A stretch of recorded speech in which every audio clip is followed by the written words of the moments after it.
Graça e paz de Jesus Cristo. O texto da nossa meditação está em Gênesis, capítulo 2, versículo 24, que diz assim: Portanto, deixará o varão o seu pai e a sua mãe, e apegar-se-á a sua mulher, e serão ambos uma carne. Glória a Deus. Nesse texto é bem claro que Deus, Ele deixa mandamentos já no princípio da criação, mandamentos em relação a trabalho, em relação à família, ao relacionamento do homem para consigo. E esse texto, ele nos fala de algo de fundamental importância, que tem aspectos sociais, assim como tem aspectos que também transcendem aquilo que o tempo pode querer ouvir a deteriorar. Ou seja, aquilo que Deus estabeleceu no princípio, no começo, vale para os nossos dias e continuará valendo até que tudo se consume. E aqui Deus, ele estabelece, ele faz uma distinção clara entre homem e mulher. Quando ele cita o varão, ele está falando do homem. E ele fala assim, ele fala do varão, do homem, da mulher, ele fala dos seus pais e de sua mãe, pai e mãe. Então ele fala assim, que para que uma família seja criada, para que uma família venha à existência, é necessário que o homem deixe os seus pais, é necessário que a mulher deixe ali a convivência com seus pais, e os dois se juntem. Ou seja, em outras palavras, é necessário que o filho, o homem, saia da dependência de seus pais, é necessário que a mulher saia da dependência de seus pais, e os dois se juntem e passem a constituir uma nova família.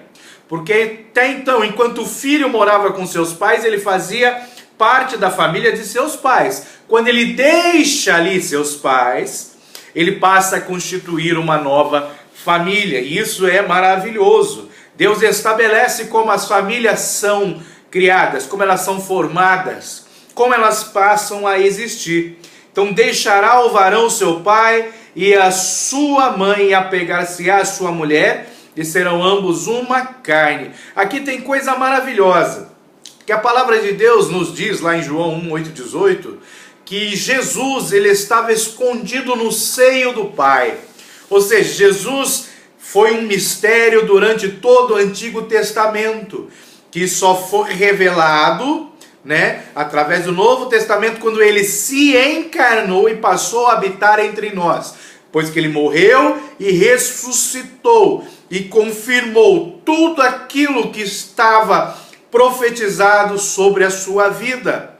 Então Jesus estava escondido no seio do Pai, mas para que ele encarnasse foi necessário que ele deixasse, que ele saísse ali do seu esconderijo, que era o esconderijo do Altíssimo, que ele deixasse a sua glória que ele tinha com o Pai, que ele deixasse a eternidade e viesse à terra. Então por isso que nós temos na Bíblia o relacionamento entre Jesus e a sua igreja, como o relacionamento de um noivo com a noiva, de um marido com sua esposa.